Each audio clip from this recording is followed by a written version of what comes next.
दोस्तों, आपका मेरे इस चैनल पर स्वागत है। इस टॉपिक पर बात करने जा रहे हैं 1857 की क्रांति। देखिए, ये बहुत महत्वपूर्ण टॉपिक है। सभी एग्जाम्स के लिए महत्वपूर्ण है। चलिए टीजीटी, पीजीटी, बिहार टीजीटी और एग्जाम जो हो रहे हैं, उन सब के लिए तो महत्वपूर्ण है ही है।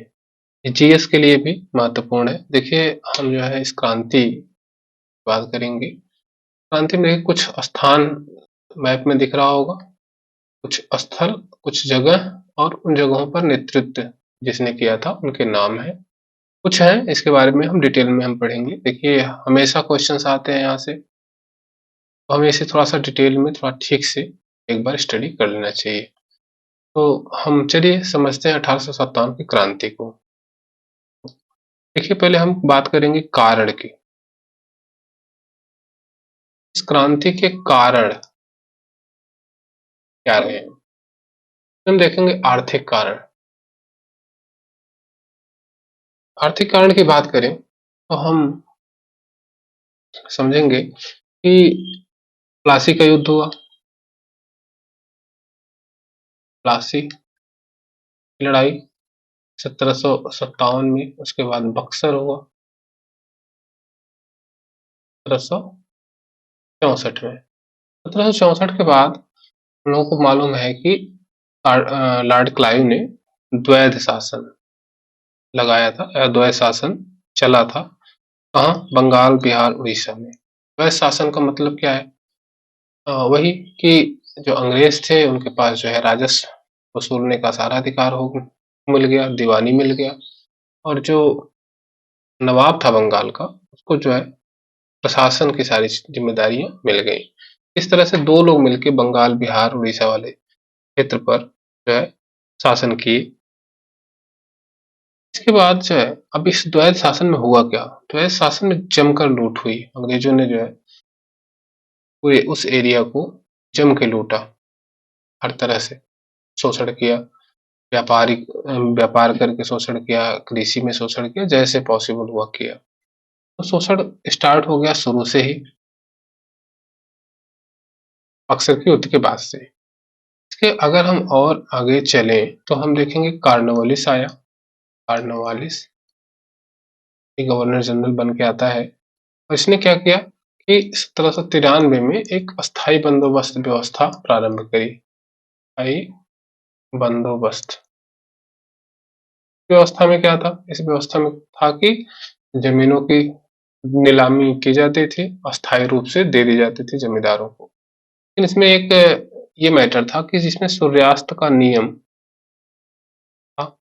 सूर्यास्त का नियम, ये नियम क्या है? सूर्यास्त का नियम, इसमें ये नियम ये है कि देखिए, जमींदारों को जो जमीन जिस दर पर दी गई थी, जिस राजस्व के हिसाब से दी जाती थी, तो उसका एक दिन फिक्स होता था कि इस दिन जो है राजस्व जमा करें। अगर उस दिन शाम तक वो जमींदार राजस्व जमा नहीं करता था, तो उसकी जमीन को नीलाम कर दिया जाता था। इससे हुआ क्या? इससे हुआ ये कि जमींदार जो है, बहुत से जमींदार जो पुराने जमींदार थे, उनकी जमीनें जो है छीन ली गई। ठीक, उनकी जमीनें नीलाम कर दी गई इस सूर्यास्त के नियम के तहत। अब तो इससे जमींदारों में रोष आ गया, और जो जमींदारों के जो पहले से किसान थे, उनके अंडर में जो किसान होते थे, उनमें भी उनको भी दिक्कतें आई कि नए नए जो है जमींदार आए और वो सामंजस्य स्थापित नहीं कर पाए। दूसरे की लगान की दर बहुत ज्यादा थी। ठीक, चाहे हम बात कर लें अस्थाई बंदोबस्त की, चाहे हम बात करें रैयतवाड़ी की, रैयतवाड़ी की व्यवस्था बाद में आई, चाहे हम माहलवाड़ी, ठीक, किसी भी व्यवस्था की बात करें, इसमें सब में लगान दर बहुत ज्यादा थी। इससे जो है किसानों का आर्थिक रूप से बहुत शोषण हुआ। ठीक, और सभी किसान जो है परेशान थे। इसके बाद अगर और हम बात करें, देखेंगे 1813 में एक चार्टर एक्ट आता है। चार्टर एक्ट, ठीक, ये हम पढ़ चुके हैं चार्टर एक्ट। देखिए, इंग्लैंड में औद्योगिक क्रांति आ गई थी, हो गई थी 1750 के बाद से ही। वहाँ उद्योग लगने शुरू हो गए थे। वहाँ के लोगों की डिमांड थी कि भाई जो है भारत के बाजार को खोला जाए, हम भी जो है प्रयास करेंगे। हम भी जो है जाएंगे वहां और अपना माल बेचेंगे जो वहां के कारखानों में बने होते थे। अब इसके वजह से 1813 के चार्टर एक्ट में जो ईस्ट इंडिया कंपनी थी का एकाधिकार खत्म कर दिया गया। एकाधिकार खत्म कर दिया गया। इसका मतलब ये हुआ कि अब इंग्लैंड की कोई भी कंपनी या कोई भी जो व्यापारी है भारत में आके व्यापार कर सकता था। ठीक, तो ढेर सारे व्यापारी आए 1813 के बाद। और उन्होंने किया क्या, व्यापारी आए तो उन्होंने एक तो वहां के जो कारखानों के जो माल थे वो यहाँ लाके बेचे। ठीक है, वहां के जो माल या फिर जो प्रोडक्ट था जिसमें कपड़ा सभी चीजें थी यहाँ लाके बेचे। दूसरी, यहाँ से कच्चा माल ले जाते थे तो काम हुआ। अब इन दोनों में समस्या क्या है कि जब ये जो माल जो प्रोडक्ट्स वहां से आया, ठीक, तो भारत के जो पारंपरिक कुटीर उद्योग थे, ठीक, वो नष्ट हो गए। तो कुटीर उद्योग जो थे, ठीक, कैसे नष्ट हो गए भाई, वहां के कारखानों का बना हुआ जो प्रोडक्ट होता था वो यहाँ के कुटीर उद्योगों से जो है बराबरी नहीं कर पाता था। ठीक, तो इस वजह से जो है कुटीर उद्योग धीरे धीरे, और सस्ते भी होते थे तो कुटीर उद्योग धीरे धीरे खत्म होते चले गए। कच्चा माल जब की बात आई तो देखिए एग्रीकल्चर में किया गया वाणिज्यीकरण, मतलब वो ऐसी खेती जिसका जो है कमर्शियल हो। ठीक है, कमर्शियल खेती को बढ़ावा दिया गया। ठीक, इसमें क्या किया गया, चाय जो है, नील, जूट, इन सबको जो है बढ़ावा दिया गया। जो पारंपरिक खेती थी भारतीयों की वो कम कर दी गई। और ये सब जो है वहाँ के खुद के जो है मालिक हुआ करते थे, वो नील का बागान लगवाते थे, चाय का बागान लगवाते थे, जूट लगवाते थे और जो है कम दाम में ले जाते थे, तो ये कच्चा माल ले जाते थे। इसमें भी जो है भारतीय किसानों का बहुत जो है कायदे से शोषण हुआ। तो मतलब हर तरह से, आर्थिक रूप से हर तरह से किसी न किसी तरह से जो है शोषण कर ही रहे हैं। ठीक, सब जब से यहाँ आए हैं तब से शोषण कर रहे हैं। ठीक, अब आगे चलते हैं, अगर हम और बात करें, ऐसा देखें राजनीतिक कारण। राजनीतिक कारण क्या था इसको भी समझ लेते हैं। तो अगर हम राजनीतिक कारण की बात करें तो हम देखेंगे कि 1765 में इलाहाबाद की संधि हुई। इलाहाबाद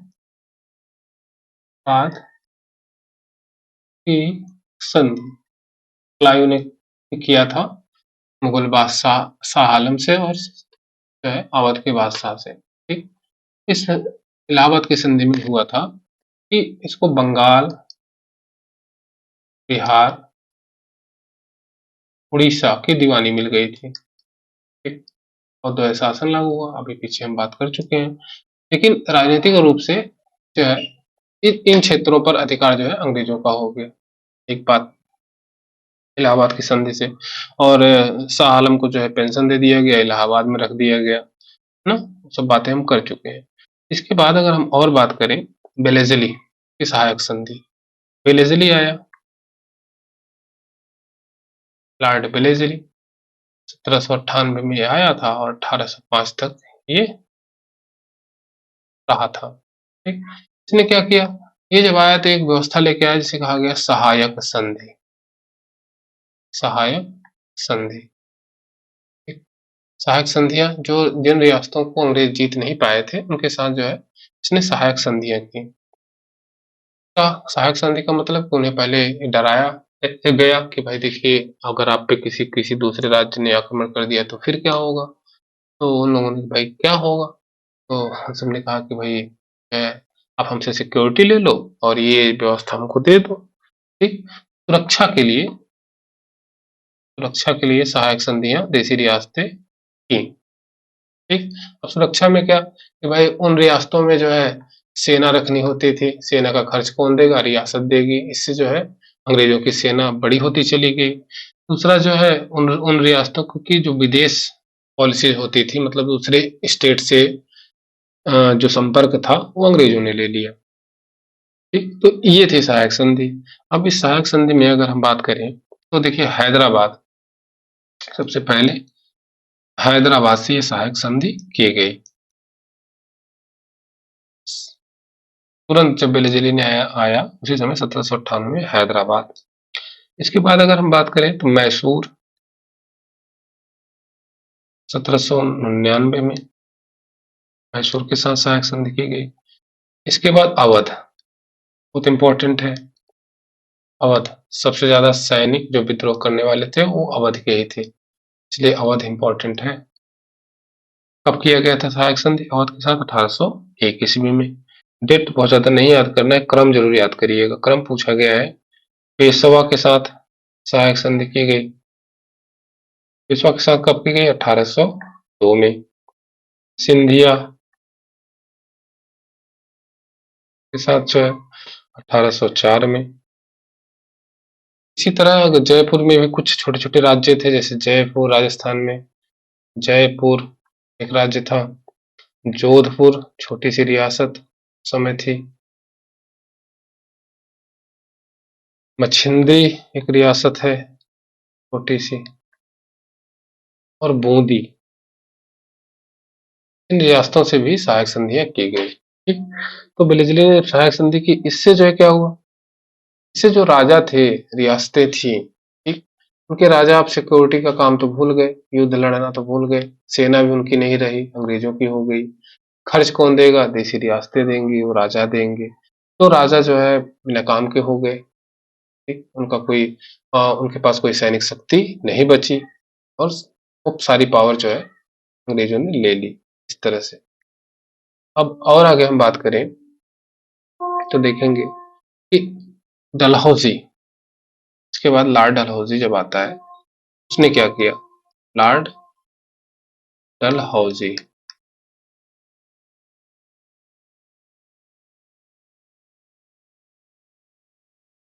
1848 से 56 तक ये आया। तो ये एक पॉलिसी लेके आया। इसकी नीति व्यापकगत नीति, व्यापकगत नीति, इसे गोंद निषेध नीति भी कहा जाता है। गोंद निषेध नीति या डॉक्ट्रिन ऑफ लैप्स भी इसी को कहा गया, डॉक्ट्रिन ऑफ लैप्स। ठीक, कई नाम से जाना गया व्यापकगत नीति को। यह पॉलिसी लेके आया। इस पॉलिसी में क्या था?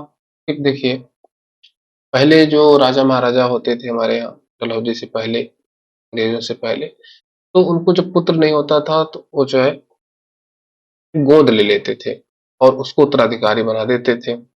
लेकिन डलहौजी ने क्या कहा कि भाई देखिए, जब आपके पास पुत्र नहीं होगा तो आप जो गोद लेंगे उसको हम उत्तराधिकारी नहीं मानेंगे।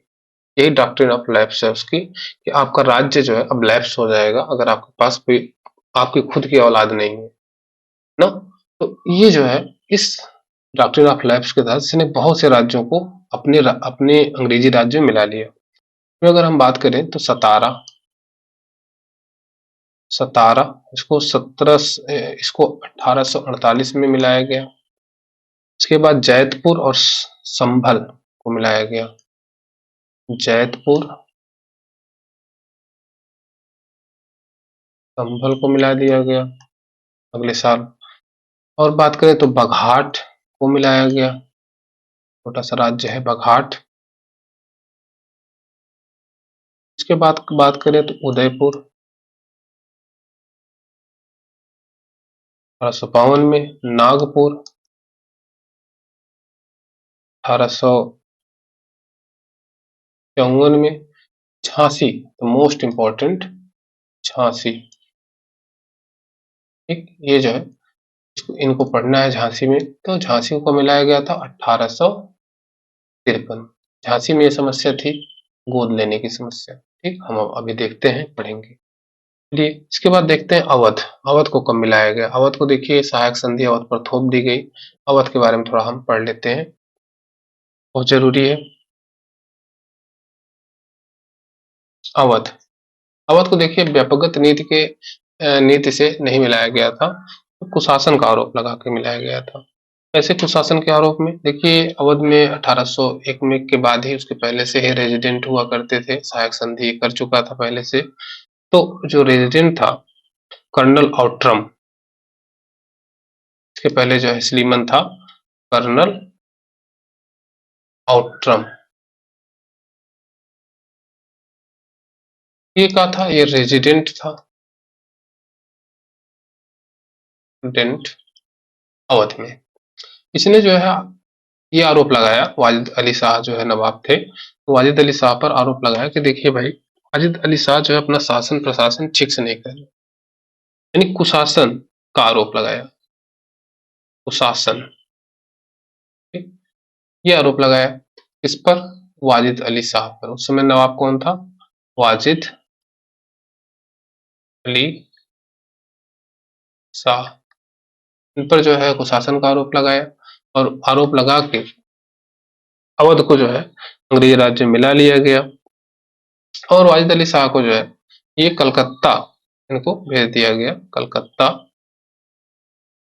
निर्वासित कर दिया गया, निर्वासित कर दिया गया, और पेंशन दे दी कि भाई वाजिद अली शाह जी आप जो है पेंशन ले लीजिए, आप अपने यहाँ राज्य ठीक से चला नहीं रहे हैं। ठीक, ये हमको ये बता रहे हैं कि राज्य कैसे चलाया जाए, जो कि लूट रहे हैं, एक लुटेरे बता रहे हैं। ठीक ना, इनको जो है वाजिद अली शाह को जो है पेंशन दे दी गई, और कलकत्ता में इनको। चलिए आगे देखते हैं डलहौजी ने और क्या किया। तो अगर हम और बात करें,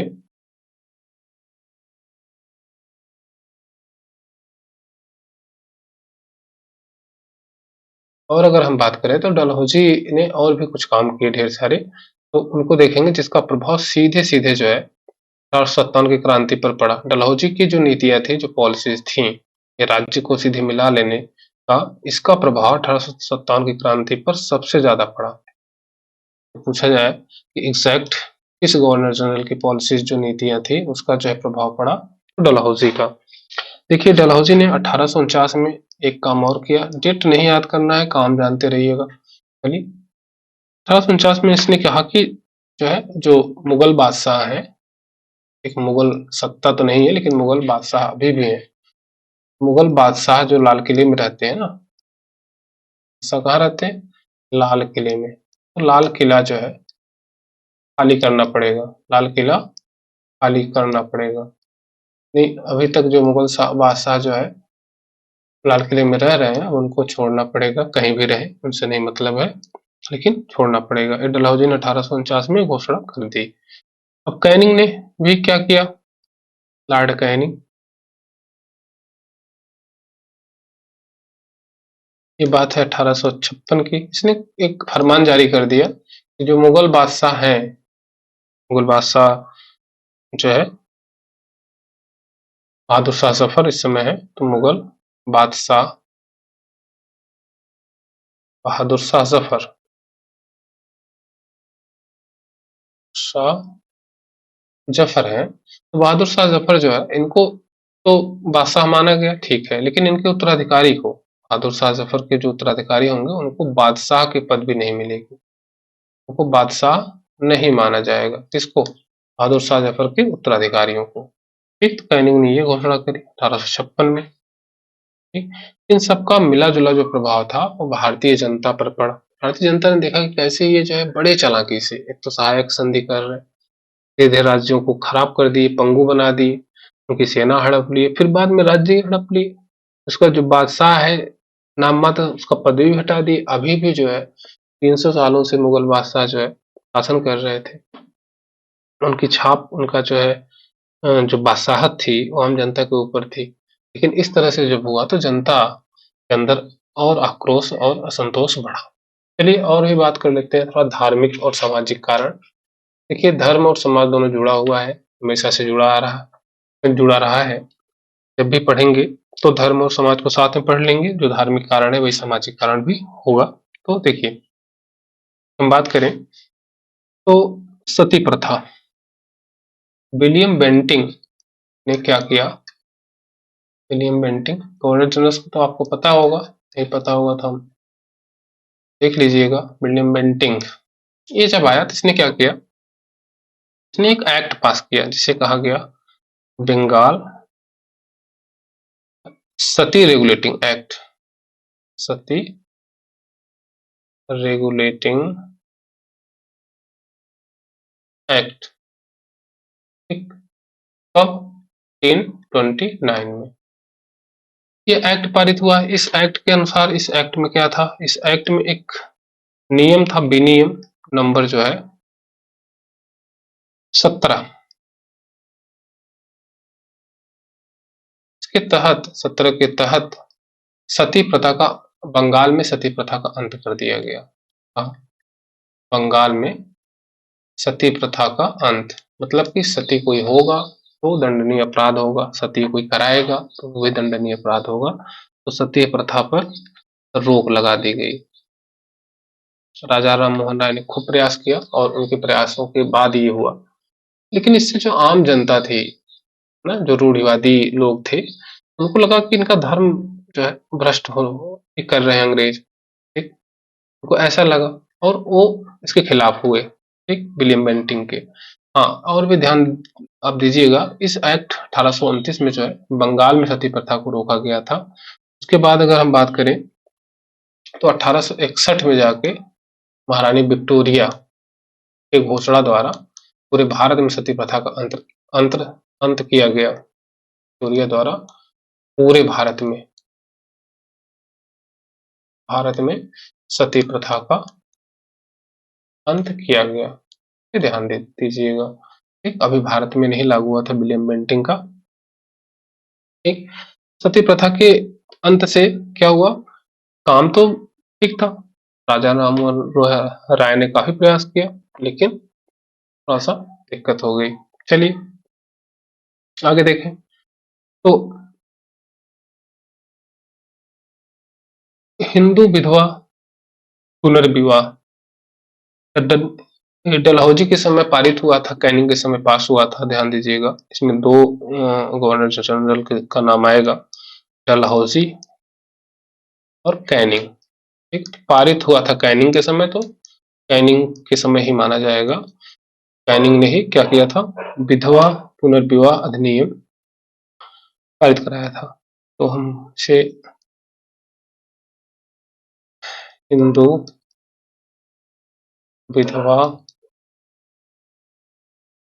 पुनर्विवाह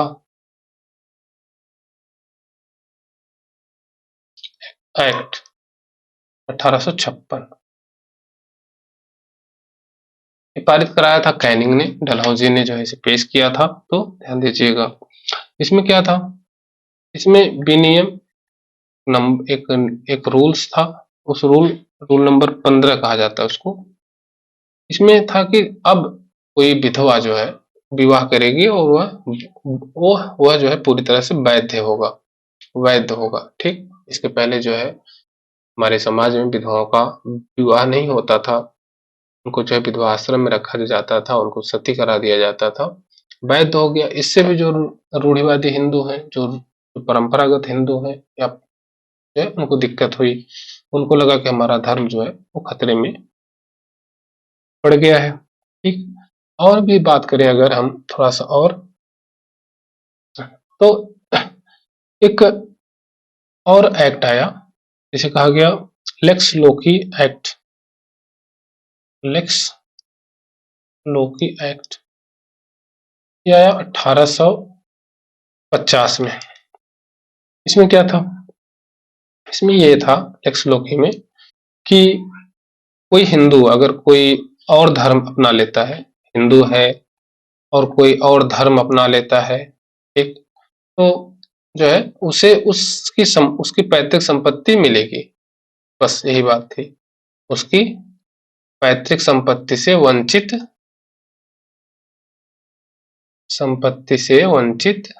नहीं किया जाएगा।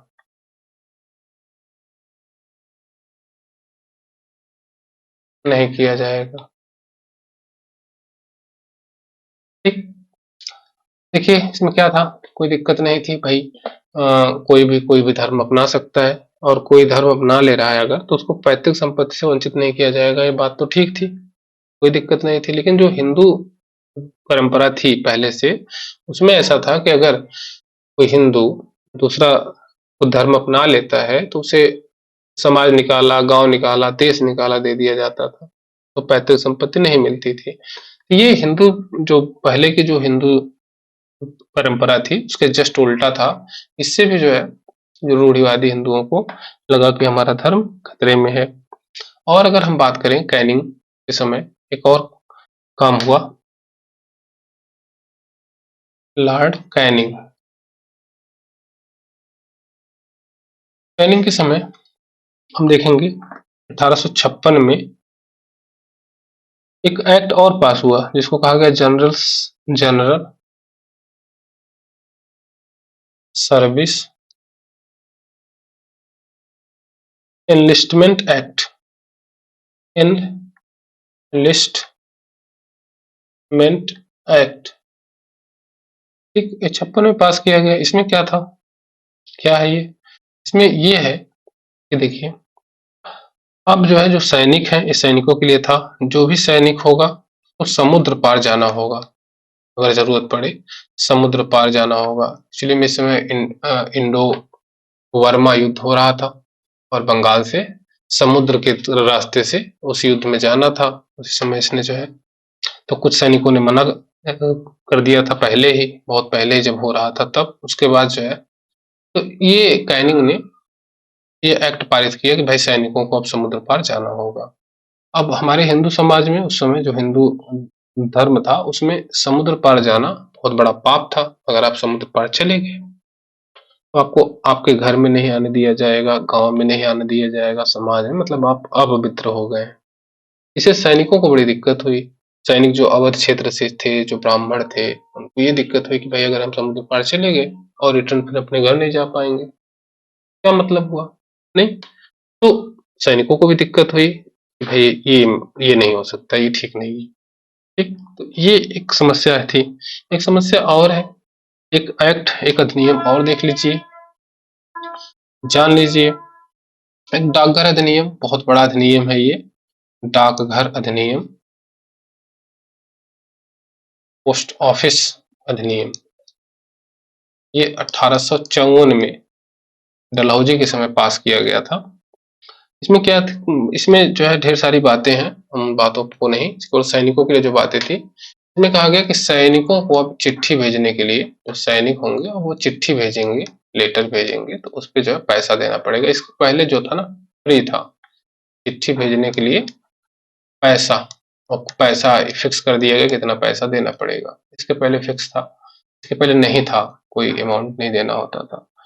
तो ये भी जो है एक कारण बना, वही सैनिकों में जो है रोष हुआ, उत्पन्न हुआ। और भी ढेर सारे कारण है, मैं जो है जो उस समय किया गया वो इम्पोर्टेंट जो है वो जानते रहिए। चलिए हम देखते हैं तात्कालिक कारण। देखिए तात्कालिक कारण समझने से पहले हम समझते हैं Henry Harding. Henry Harding governor general था 1844 से 48 के बीच में। ये जो है सेना का आधुनिकीकरण करना चाह रहा था, आधुनिकीकरण। ठीक, और इसने जो है नई एनफील्ड राइफल इसी ने इंट्रोड्यूस किया, न्यू एनफील्ड राइफल इसी ने जो है इंट्रोड्यूस किया। ठीक, हालांकि उपयोग उस समय नहीं हो रहा था, उपयोग बाद में हुआ, लेकिन अगर पूछा जाए किसने इनफील्ड राइफल कौन लेके आया, कौन लाया, कौन गवर्नर जनरल, तो हेनरी हॉर्डिंग होगा। ठीक, इसके पहले जो राइफल थी उसको कहा गया ब्राउन बेस, का नाम था ब्राउन बेस। ठीक, इसकी जगह जो है न्यू इनफील्ड राइफल लाई गई। अब इसे यूज कब किया गया, उपयोग तो 1856 में, दिसंबर 1856 की बात है। इसका प्रशिक्षण होने वाला था, प्रशिक्षण बंगाल में प्रशिक्षण होने वाला था। कहाँ? दमदम में, सियालकोट में, इन जगहों पर प्रशिक्षण होने वाला था। ठीक, अब नई इनफील्ड राइफल जो है ये ब्राउन बेस की जगह आई, तो इसका जो कारतूस था, कारतूस कारतूस एक जो है कार्ट्रिज से ढका होता था। कार्टिलेज से ढका होता था। ये कार्टिलेज यानी ग्रीस लगा होता था एक तरह से, ठीक। और इसको मुंह से काटना होता था, क्या होता था, मुंह से काटना होता था इस ग्रीस को, ठीक। और यह ग्रीस ऐसी अफवाह उड़ी, यह ग्रीस जो है गाय और सूअर की चर्बी से बना हुआ है, ठीक। और अब हमको पता है, ठीक, गाय हिंदुओं के लिए पूजनीय है ना? और सूअर जो है वो मुसलमानों के लिए हराम है, और इसको मुंह से काटना है, कितनी बड़ी बात है। ये जो है तुरंत तात्कालिक कारण बना, जो है धार्मिक क्या कहते हैं, धार्मिक रूप से तात्कालिक कारण बना। तो हमको क्या समझना है इसमें कि जो कारतूस था वो समस्या का कारण था। न्यू इनफील्ड राइफल किसने जो है इंट्रोड्यूस किया, ठीक। चलिए हम बात करते हैं बैरकपुर में क्या हुआ, ठीक। तो बैरकपुर है कहाँ, पहले तो ये बंगाल में है, बंगाल के कोलकाता में है। बहुत पहले से ही यहाँ सैनिकों को रखा जाता था। यहाँ अलग अलग जो है इन्फेंट्रियाँ थी, ढेर सारी बटालियंस थी, ठीक। बंगाल में कुल 2 विद्रोह हुए सैनिकों के। पहले ही एक विद्रोह हो चुका है, तो उसके बारे में पहले हम जान लेते हैं। बात है 1824 की, 45वीं नेटिव इन्फेंट्री बटालियन, 45वीं नेटिव इन्फेंट्री बटालियन ये है। इस बटालियन के जो सैनिक थे उनको कहा गया कि भाई वर्मा युद्ध हो रहा है, उस वर्मा युद्ध में आप जाइए, ठीक। समुद्र की तरफ से जाना है, समुद्र के रास्ते से। तो 47वीं इन्फेंट्री नेटिव इन्फेंट्री के बटालियन ने के सैनिकों ने पूरा इसको कहा कि हम जो है बर्मा नहीं जाएंगे। तो सबने जाने से इनकार कर दिया, जाने से इनकार कर दिया। कहाँ? बर्मा, म्यांमार जो आज का है, वहां जाने से इनकार कर दिया।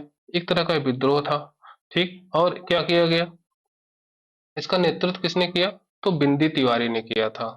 बहुत इंपॉर्टेंट है, नेतृत्व बिंदी तिवारी। पनिशमेंट दी गई ना, ये पहले हो चुका था 1824 में। अभी हम बात करेंगे 1857 की, ठीक। तो 29 मार्च 1857 को क्या हुआ, ये समझना है पहले। तो इस दिन को बहुत इंपॉर्टेंट है। इस दिन 34वीं नेटिव इन्फेंट्री बटालियन, इस सब जो है पूछा गया है। 34वीं नेटिव इन्फेंट्री बटालियन के सिपाही, एक सिपाही हैं, सैनिक हैं, मंगल पांडे, मंगल पांडे, ठीक। मंगल पांडे कहाँ के हैं? उनका मूल निवास तो बलिया था, बलिया का नगवा, कुछ जगह फैजाबाद ही मिलता है, तो जो समझ में आए दोनों ठीक है। तो बलिया के थे, और इन ये भर्ती हुए थे सेना में, भर्ती होकर वहां बैरकपुर में गए थे, ठीक। मंगल पांडे ने जो है वो समझे परेड हो रही थी, तो मंगल पांडे ने सीधे जो है आरोप लगाया, सीधे सीधे जो है मना कर दिया कि हम ये कार्ट्रिज यूज नहीं करेंगे, ठीक। मना करके इसने सार्जेंट मेजर, जो समय का सार्जेंट था, सार्जेंट मेजर ह्यूसन, ह्यूसन और सार्जेंट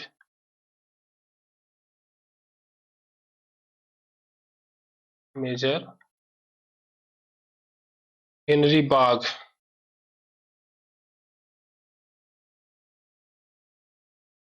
तो जो है इन दोनों को मार डाला। मंगल पांडे जी ने इन दोनों को मार डाला, ठीक। ह्यूसन को और बाग को मारने में जो है वहां के जो घटनाक्रम है अगर उसमें देखें तो शेख पलटू, इसी ने जो है मंगल पांडे को पकड़ लिया। पलटू ने मंगल पांडे को पकड़ लिया, ठीक। और इस तरह मंगल पांडे जो है पकड़े गए और 8 अप्रैल को इनको जल्दी से इनका कोर्ट मार्शल किया गया। 8 अप्रैल को इनको फांसी की सजा सुना दी गई, फांसी दे दी गई, फांसी दे दी गई। ये घटना बैरकपुर की है, मंगल पांडे की है। ठीक। विद्रोह यहीं से स्टार्ट हो गया एक तरह से। अगर हम बात करें और भी 34वीं नेटिव इन्फेंट्री बटालियन जो है ना, ये 34वीं नेटिव इन्फेंट्री बटालियन है, एनआईबी जो है, इसका जो है लेफ्टिनेंट यहाँ का जो जनरल था, यहाँ का जनरल, उसका नाम है हरसे। इसको भी आप जानते रहिए। ठीक। हाँ, जो है ठीक है, हरसे को जानते रहिए, होता है। इस तरह जो है वहां पे मंगल पांडे ने विद्रोह किया। अब आइए हम बात करते हैं मेरठ की। तो 24 अप्रैल की घटना है, 24 अप्रैल 1857। हुआ क्या था? तीसरी कैवेलरी कैवेलरी के सैनिक थे, सैनिक परेड कर रहे थे। ठीक। परेड के दौरान कारतूस की बात हुई कि भाई कारतूस जो है यूज करना है ना। तो उसमें 85 सैनिकों ने कारतूस के प्रयोग से मना कर दिया कि कारतूस का प्रयोग हम नहीं करेंगे। तो 85 सैनिकों ने कारतूस के प्रयोग से इनकार कर दिया। ठीक।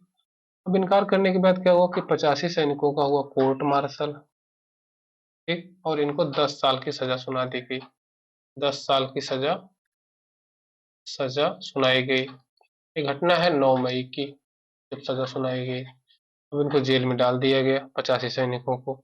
अगले दिन सुबह जो है 10 मई को, अगले दिन शाम को, सॉरी सुबह नहीं, शाम को 10 मई को जितने भी सैनिक थे तीसरी कैवेलरी के, सबने जो है विद्रोह कर दिया। विद्रोह कर दिया।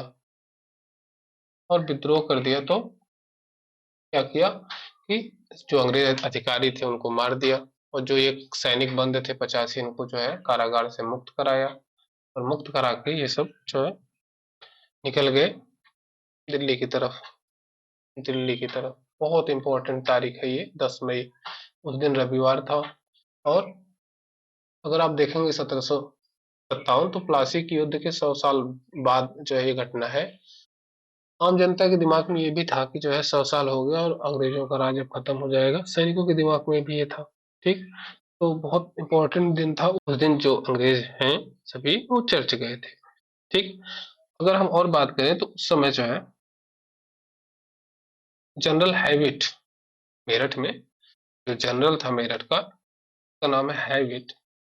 हैविट वहां था, लेकिन हैविट के जो है हैविट ने रोकने का प्रयास नहीं किया। 2200 अंग्रेज सैनिक भी थे उसके पास, लेकिन फिर भी उसने हैविट ने नहीं रोकने का प्रयास किया। क्यों? उसने देखा स्थिति बहुत भयावह हो गई है पहले दिन के विद्रोह में ही। ठीक। लोगों को विश्वास हो गया था कि अब अंग्रेजी राज्य तो खत्म ही हो जाएगा। ठीक। तो यहाँ से विद्रोह करके सैनिक कहाँ चले? दिल्ली। और सुबह मॉर्निंग में 11 मई को ये दिल्ली पहुंच जाते हैं। कहाँ? दिल्ली। ठीक। दिल्ली की बात करें चलिए, तो दिल्ली को देखें हम, समझते हैं पहले। दिल्ली में मुगल बादशाह हैं बहादुर शाह जफर। बहादुर शाह जफर। ठीक। काफी एज हो गई इनकी, 82 साल के वृद्ध हैं। और मुगल सत्ता नाम मात्र की रह गई थी। ये जो है पेंशन पर थे। ठीक। तो शुरू में मुगल बादशाह जो थे बहादुर शाह जफर, ये जो है इन सैनिकों से को देखे, और सैनिकों ने दिल्ली पर कब्जा कर लिया, तो सैनिकों को देखे और मिले इनसे, तो ठीक है, इन्होंने कहा कि नहीं भाई ये ठीक नहीं है, हम ये नहीं कर सकते। लेकिन बाद में उनको समझ में आया कि नहीं ठीक है, करना चाहिए। तो इन्होंने सैनिकों का नेतृत्व संभालना स्वीकार कर लिया और फिर से इनको मुगल बादशाह घोषित कर दिया गया कि जो है 11 मई के बाद आप फिर से मुगल बादशाह होंगे। बहादुर शाह जफर के बारे में थोड़ा सा जान लेते हैं। तो इनके पिता जो है, उनका नाम है अकबर द्वितीय। बहादुर शाह जफर के पिता हैं अकबर द्वितीय और माता है लाल बाई। ठीक है। और ये जो है 1837 में पिता की मृत्यु के बाद, अकबर सेकंड जो थे उनकी मृत्यु के बाद 1837 में बादशाह बने, मुगल बादशाह। ठीक। ये जफर नाम जफर का मतलब होता है विषय। ठीक। जफर के नाम से कविताएं करते थे, ये कवि थे, शायर थे। ठीक। चलिए विद्रोही इनसे मिलते हैं, मुगल बादशाह बहादुर शाह जफर से। तो हुआ क्या, पहले तो फिर से खुद को जो है बादशाह घोषित कर दिया गया। ये खुद को बादशाह घोषित कर लिए। और उधर बरेली में बख्त खां थे। बख्त, हाँ। तो बख्त खां को ये बात पता चली कि अपने सेना के साथ बरेली से आ गए दिल्ली, और बादशाह के सेनापति के रूप में काम किया। कौन? बख्त खां ने। ठीक। तो बरेली में भी कभी कभी नेतृत्व के रूप में आ जाता है। अगर कोई ऑप्शन न रहे तो बख्त खां ही सही होगा, जानते रहिए। पहले बख्त खां बरेली में थे। ठीक। अब जो है हकीम एहसान उल्लाह, एक नाम और आप जानते रहिए, हकीम एहसान एहसान उल्लाह। ठीक। ये सलाहकार के रूप में इन्होंने काम किया। एक परिषद बनाई गई थी। ठीक है। तो उसमें सलाहकार के रूप में हकीम उल्लाह ने काम किया था। तो सेनापति के रूप में दिल्ली का नेतृत्व किया था बख्त खां ने। हकीम उल्लाह खां ने जो है ये सलाहकार के रूप में काम किया था इन्होंने। देखिए दिल्ली पर जो है बहुत जल्दी अधिकार कर लिया गया। बात करें तो 20 सितंबर 1857 को विलियम हडसन ने दिल्ली पर कब्जा कर लिया। विलियम हडसन ने दिल्ली पर कब्जा कर लिया, दिल्ली को फिर से जीत लिया। बहुत दिन तक दिल्ली जो है स्वतंत्र नहीं रह पाई। निकोलसन मारा गया था फिलहाल। इस दिल्ली के उसमें अगर पूछा जाए तो दिल्ली का जो है, दिल्ली को कब्जा करते या दिल्ली का विद्रोह दबाते हुए कौन मारा गया था? तो निकोलसन, जनरल निकोलसन ये मारा गया था। ठीक। पूरी बात नहीं करेंगे। ठीक। अब जब दिल्ली पर कब्जा हो गया तो बहादुर शाह जफर जो है वो हुमायूं के मकबरे में छिप गए थे। कहाँ? हुमायूं का मकबरा वही दिल्ली में है। हुमायूं के मकबरे में जो है वो छिप गए। कौन? बहादुर शाह जफर। अब दिल्ली तो चली गई है, अब जान बचा ले किसी तरह। ठीक। तो छिपे, लेकिन जो है हडसन ने उनको ढूंढ लिया और हुमायूं का मकबरा पूरी तरह से घेर लिया। घेरने के बाद कहा गया कि भाई जफर जी अब जो है आप आत्मसमर्पण करिए। ठीक। तो बहादुर शाह जफर अपने परिवार के साथ छिपे हुए थे, तो बहादुर शाह जफर जो है उन्होंने आत्मसमर्पण कर दिया। शर्त ये थी कि जो है इनको जिंदा छोड़ दिया जाएगा। ठीक है। शर्त ये थी कि इनको जीवित छोड़ दिया जाएगा। हडसन ने शर्त मान ली और उनको जीवित छोड़ दिया गया।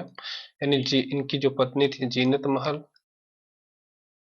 और बहादुर शाह जफर, बहादुर शाह जफर, दोनों को जीवित छोड़ दिया गया और इनको रंगून भेज दिया गया, वर्मा, यानी म्यांमार। आज का क्या है? म्यांमार। वहां रंगून भेज दिया गया और वहीं इनकी मृत्यु 1862 में हुई। ठीक। भी जानते रहिए। अब और लोग, और अगर बात करें तो हडसन ने बाकी इनके जो पुत्र थे और पौत्र थे उनको मार डाला। ठीक। तो उसका उनका भी नाम जान लीजिए। मिर्जा गुलाम ये पुत्र था। खिजर सुल्तान ये भी पुत्र था। और अबू बकर, मिर्जा अबू बकर पौत्र था। ठीक है, इन सबको तीनों को जो है हडसन ने पकड़ लिया और बाद में जो है 1-2 दिन बाद जो है मार के चांदनी चौक पर नंगे फेंक दिया, मतलब बहुत बुरी स्थिति के कर दी। ठीक, तो इस तरह से जो है अंतिम मुगल बादशाह बहादुर शाह जफर, ठीक, उनको म्यांमार भेज दिया गया और इसके बाद कोई मुगल बादशाह नहीं बना। उनके जितने भी वारिस थे, उत्तराधिकारी थे, सबको हडसन ने मार डाला और इस तरह जो है दिल्ली पर फिर से कब्जा कर लिया गया। अब आइए हम थोड़ा सा बात करेंगे लखनऊ का। देखिए लखनऊ की बात करें तो लखनऊ अवध की राजधानी थी। वही अवध जिसका पहले जो है सहायक संधि की गई, उसके बाद विलय हुआ। तो अवध अवध की राजधानी थी लखनऊ। अवध में आपको पता है कि 1856 में कुशासन या कुप्रशासन का आरोप लगा के वाजिद अली शाह को कलकत्ता भेज दिया गया था। ठीक है, तो वाजिद अली शाह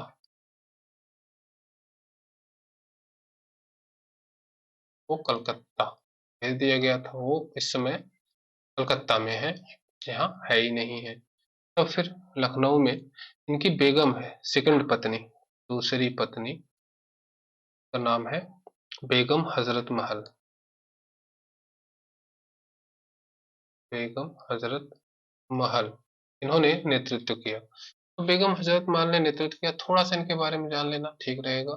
देखिए इनका जन्म फैजाबाद में हुआ था, जो कि अवध में ही है। ठीक, इनको जो है क्या कहते हैं, महक परी और मोहम्मदी खातून दोनों नाम से जाना जाता है। तो महक परी पूछा जाए, महक परी किसको कहा गया, तो बेगम हजरत महल को कहा गया। मोहम्मदी खातून, ये एक नाम और है इनका, मोहम्मदी खातून। ठीक, इनके लड़के का नाम है बिरजिस कद्र। बिरजिस कद्र एक महज 11 साल का है। बेगम हजरत महल ने क्या किया कि बिरजिस कद्र को नवाब घोषित कर दिया। नवाब, किसका नवाब, बहादुर शाह जफर को बादशाह और बिरजिस कद्र जो है वो क्या हो गए, नवाब। अल्प वयस्क था ये, तो संरक्षिका खुद बेगम हजरत महल ही बन गई। अब संरक्षिका बन के ये जो है लखनऊ को आजाद कराना स्टार्ट कर दी। ठीक, यानी वहां पर विद्रोह कर दिया। ठीक, देखिए लखनऊ का विद्रोह जो है बहुत ही कायदे से हुआ, ठीक से हुआ और यहाँ पर कई अंग्रेज मारे गए, कई अंग्रेज जनरल। ठीक, तो कौन कौन मारा गया, अंग्रेज अधिकारी लिख लेंगे, अधिकारी तो मारे गए। कौन कौन थे उसमें, उसमें था नील, एक जनरल नील, जनरल लॉरेंस ये भी मारा गया था, और हैवलॉक। ये सब जो है लखनऊ की का जो विद्रोह था उसमें दबाते हुए, यानी उसको जो है प्रतिरोध करते हुए इनकी मृत्यु हो गई थी, ये सब मारे गए थे। ठीक, तो फिर अंतिम में विद्रोह को दबाया किसने ना, तो विद्रोह को दबाया गया 21 मार्च 1858 को। किसके द्वारा, कॉलिन कैंपबेल, कॉलिन कैंपबेल द्वारा। ठीक, कॉलिन कैंपबेल ने जो है 21 मार्च 1858 को लखनऊ को पुनः अधिकार कर लिया, कब्जा कर लिया। ठीक, अब हजरत महल का क्या हुआ और बिरजिस कद्र का क्या हुआ, थोड़ा सा इसके बारे में समझ लें। तो हजरत महल जो है वो नेपाल चली गई। कहाँ चली गई, हजरत महल, बेगम हजरत महल चली गई नेपाल। ठीक, पहले नेपाल का जो राजा था वो एक्सेप्ट नहीं कर रहा था, इनको शरण नहीं दे रहा था, लेकिन फिर बाद में दे दिया। तो नेपाल के काठमांडू में रही और बाद में इनकी यहीं मृत्यु हो गई। कब हो गई, तो 1879 में मृत्यु हो गई काठमांडू में ही। बिरजिस कद्र की भी बात कर लें, जो उत्तराधिकारी थे बिरजिस कद्र के लड़के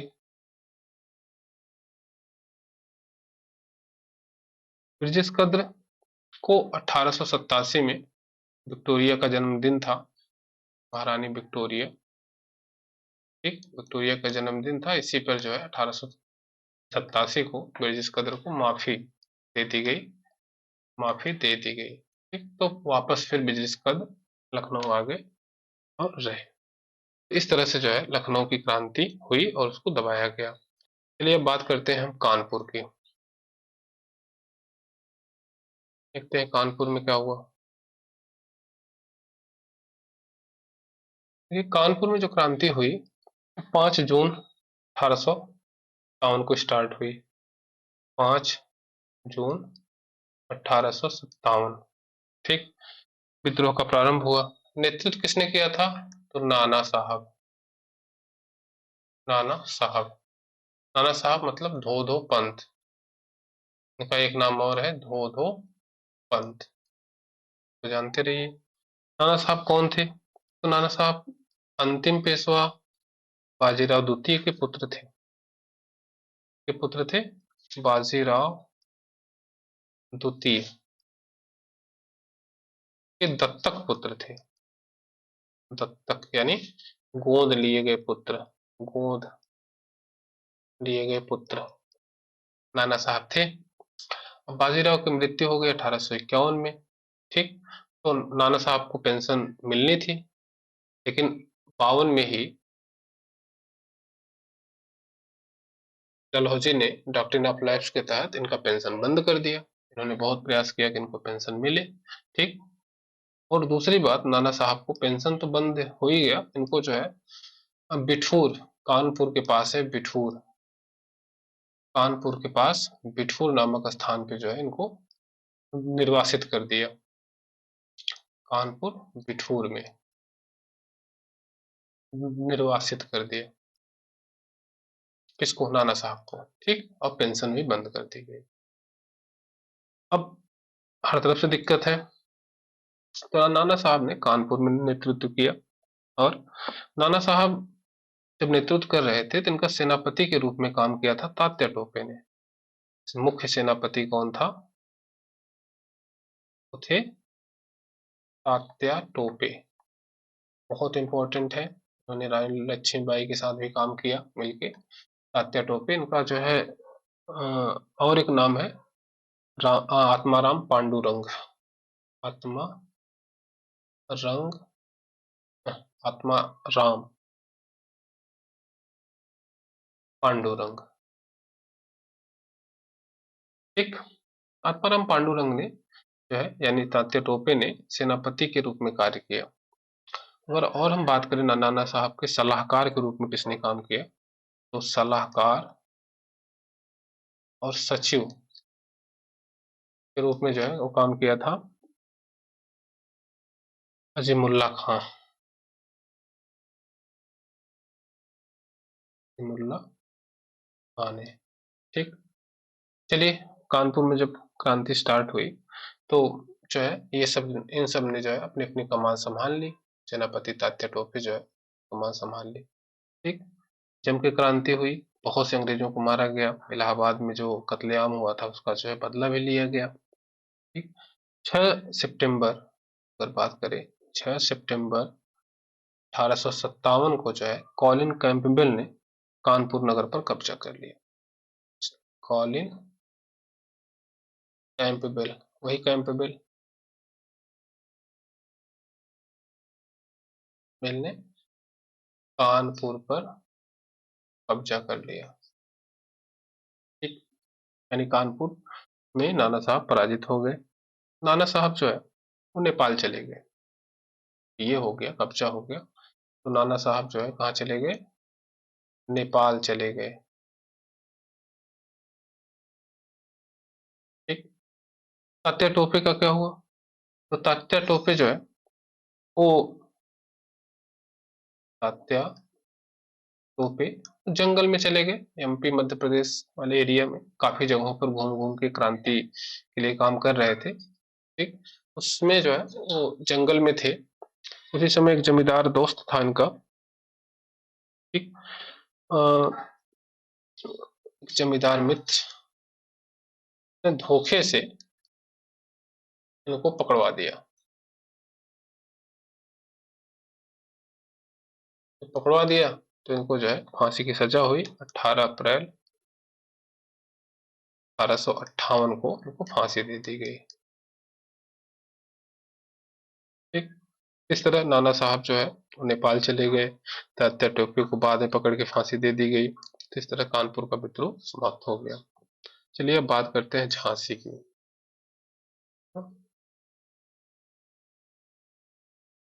देखेंगे कि झांसी में रानी लक्ष्मीबाई थी ना, उनके बारे में हम समझेंगे।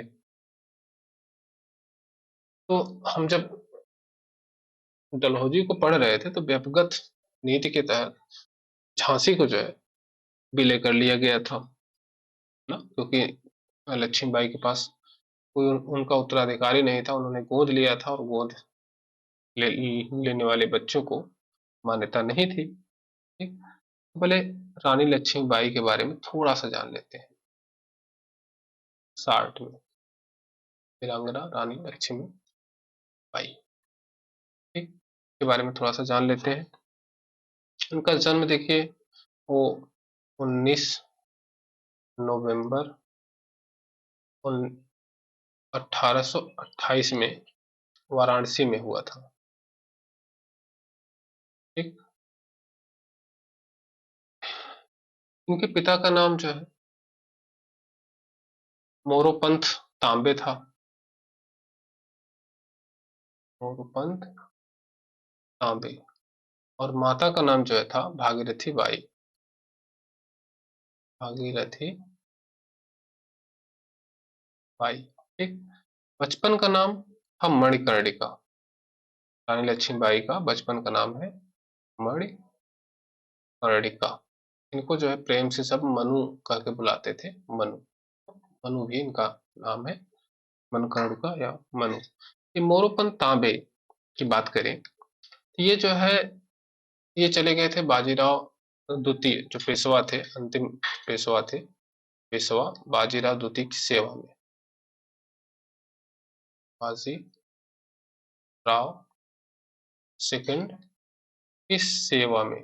ठीक है, वहां पे सेवा में काम कर रहे थे। ये जो पिताजी थे मोरोपंत तांबे। ठीक। वही जो है वहीं से उनके झांसी के राजा के साथ इनका विवाह हुआ मणिकर्णिका का 1842 में। मात्र 14 वर्ष की थी, छोटी ही थी, तभी इनका विवाह जो है गंगाधर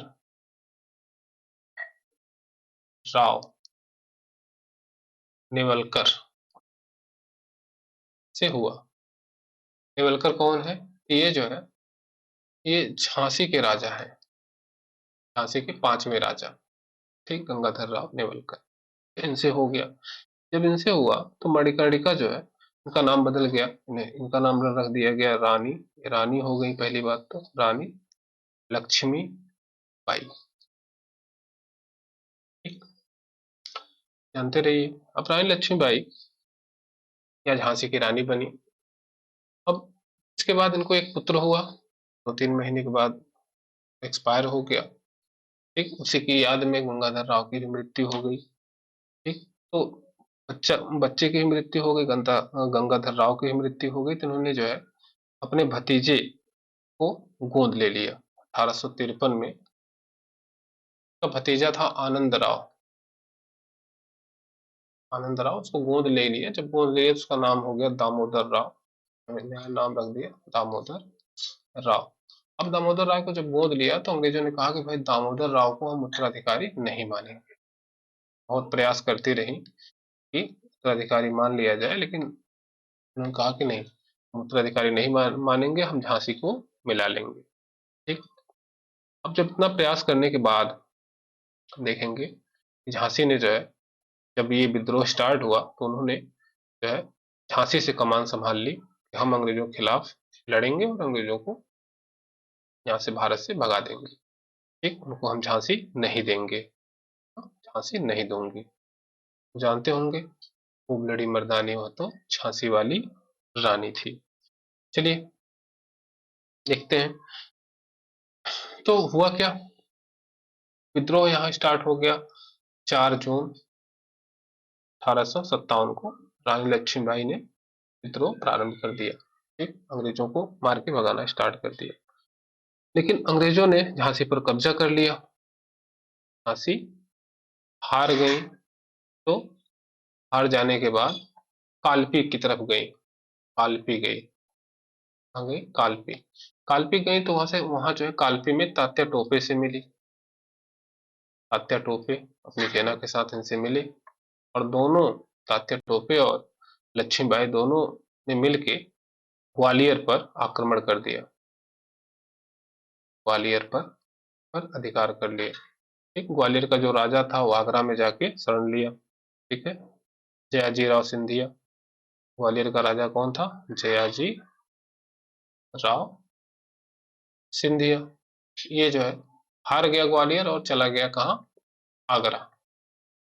आगरा में शरण लिया, ग्वालियर पे कब्जा हो गया। लेकिन अंग्रेज जो है पीछे लगे हुए थे। ठीक, ग्वालियर में ही 18 जून 1858 को उनको जो है ग्वालियर में 18 जून 1858 को लड़ते हुए इनको वीरगति प्राप्त हो गई। लड़ते हुए हुए वीरगति प्राप्त किया। ठीक? और इस अंग्रेजों की तरफ से था कौन? Hugh Rose, general Hugh Rose. ठीक, ह्यूरोज से लड़ते हुए इन्होंने वीरगति प्राप्त की थी। ठीक, ह्यूरोज ने कहा था, एक स्टेटमेंट दिया था, भारतीय विद्रोहियों में एकमात्र मर्द थी। जानते रहिए, भारतीय विद्रोहियों में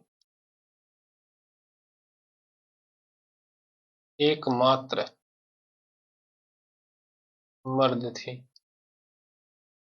ठीक, और जो है विंसेंट स्मिथ ने कहा था के बारे में। विंसेंट स्मिथ, ये भी इतिहासकार हैं। स्वतंत्रता संग्राम के नेताओं में सबसे योग्य थी। स्वतंत्रता संग्राम के नेताओं में सबसे योग्य। ठीक, तो इस तरह से झांसी को भी अंग्रेजों ने फिर से जीत लिया। ठीक, और रानी लक्ष्मीबाई को वही वीरगति प्राप्त हो गई ग्वालियर में। ठीक, ग्वालियर में इनकी समाधि है। ठीक, तात्या टोपे उसके बाद काम करते रहे और जंगलों में फिर जाके पकड़े गए, और पीछे हम बात कर चुके हैं। ठीक, तात्या टोपे के साथ जो है उन्होंने काम किया। आइए हम बात करते हैं, हाँ, गंगाधर राव को अगर जानना है तो उसको जान लेते हैं थोड़ा सा यहाँ पर। तात्या टोपे ने गंगाधर राव को जो है बचा लिया था, सॉरी, दामोदर राव को। उनका गोद ली थी जिनको, दामोदर राव, तात्या टोपे ने दामोदर राव को बचा लिया। बचा लिया था उस युद्ध में, उस समय मृत्यु नहीं हुई थी। ठीक, बाद में जो है दामोदर राव को जो है माफी दे दी गई। दामोदर राव को माफी दे दी गई, दे दी गई, और ग्वालियर में वो रहे। और आज भी जो है इनके वंशज हैं, उन्हें जो है झांसी वाले के नाम से जाना जाता है। ठीक, झांसी वाले नाम से जाना जाता है इनके वंशज को, दामोदर राव के वंशजों को। ठीक, भी जानते रहिए थोड़ा सा। चलिए अब हम बात करते हैं जगदीशपुर का। जगदीशपुर में क्या हुआ? जगदीशपुर बिहार। देखिए, जगदीशपुर में नेतृत्व किसने किया था? बिहार में यहाँ नेतृत्व किया था कुंवर सिंह ने।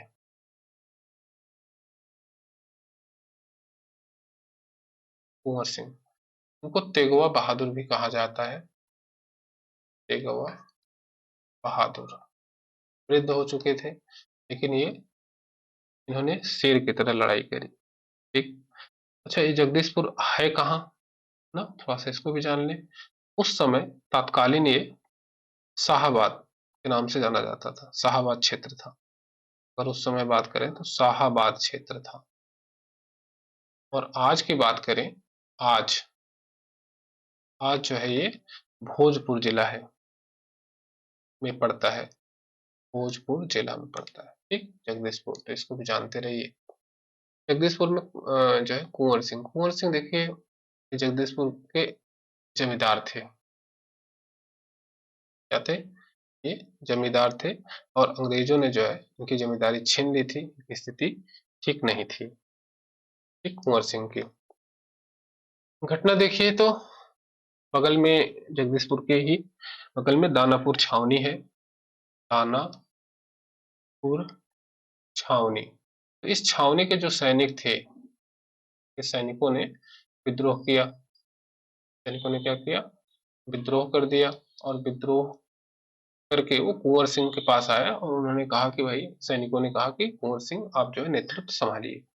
तो दानापुर के सैनिकों के विद्रोह का नेतृत्व किसने किया? तो कुंवर सिंह ने किया, कुंवर सिंह।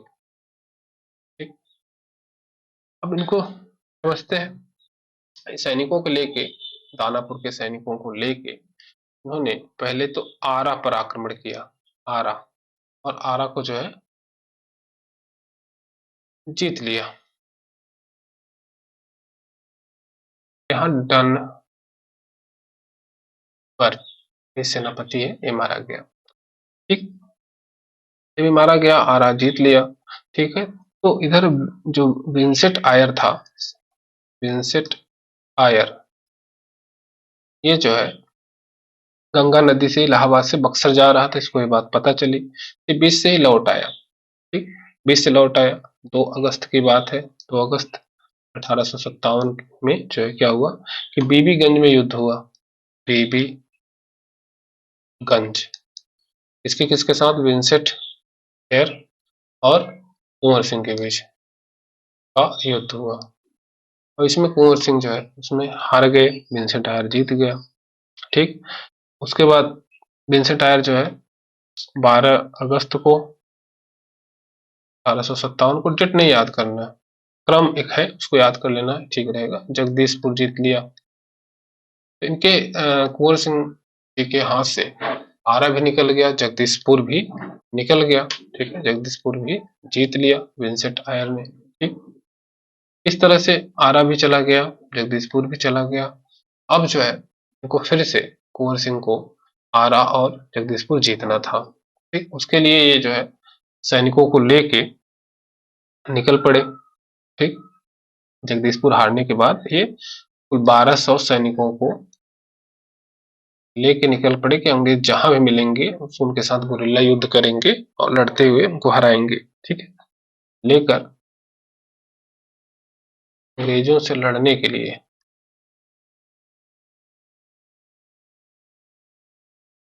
लड़ने के लिए निकल पड़े। ठीक, क्योंकि अंग्रेज देखिए हर जगह थे, इतना बड़ा एरिया उनके पास था। ठीक, उनके पास ढेर सारी सेना थी, अब हर जगह से हारेंगे तभी ठीक है। ठीक, ये जब निकल पड़े तो पहले गए रोहतास, रीवा, ग्वालियर,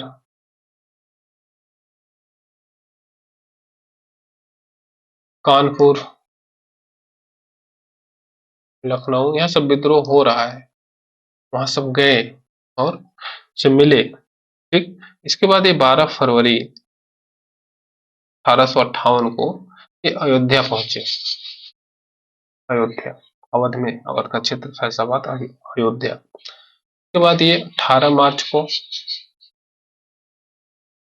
58 को ये पहुंचे आजमगढ़। आजमगढ़ नहीं, आजमगढ़ से थोड़ा दूर है अतरौलिया, अतरौलिया। ठीक, अतरौलिया में जो है वहां पर रुके ये, कुछ समय के लिए रुके। ठीक है, ओके। अब अतरौलिया से देखिए अंग्रेजी सेना को हराना स्टार्ट कर दिया है इन्होंने। ठीक, किसको किसको हराया, तो यहाँ पे लिख लेंगे कौन कौन से अंग्रेज अंग्रेज इनसे हारे हारे ठीक। जनरल जो थे, अंग्रेज सेनापति जो थे, तो उसमें देखिए मिलमैन है, मिलमैन को हराया, डेम्स को हराया उन्होंने, मार्क रेख मार्क मार्क केर को हराया, एडवर्ड लगर्ड को हराया। लगातार जो है अंग्रेजी सेनापतियों को हरा रहे हैं, और ये जो है छापामार युद्ध कर रहे हैं। अंग्रेज जो है इनसे तंग आ गए, इन पे 5,000 रुपए का इनाम भी रखा, 5,000 रुपये का इनाम रखा। ठीक, इन सबको हराते जो है 21 अप्रैल 1858 की बात है। ठीक है, डगलस से युद्ध हो रहा था, डगलस, कैप्टन डगलस था, उससे युद्ध के दौरान जो है गंगा नदी पार कर रहे थे। ठीक है, गंगा नदी पार कर रहे थे, शिवपुर घाट में, शिवपुर घाट के पास जो है उनको, उनके हाथ में गोली लग गई, गोली लग गई, घाव ज्यादा हो गया। तो क्या किया कि गंगा नदी पार तो किया, लेकिन अपने एक हाथ से दूसरे हाथ को काट दिया, क्योंकि चोट लग गई थी और वह ठीक स्थिति में नहीं था। सोचिए कि अपने ही एक हाथ से दूसरा हाथ काट दिया और काट के गंगा नदी में बहा दिया। ठीक, और उसके बाद वहां से वो जगदीशपुर पहुंचे। ये डगलस भी हार गया, ये पकड़ नहीं पाया इनको, जगदीशपुर पहुंचे, जगदीशपुर को स्वतंत्र करा दिया। ठीक, और लड़ा और स्वतंत्र करा दिया।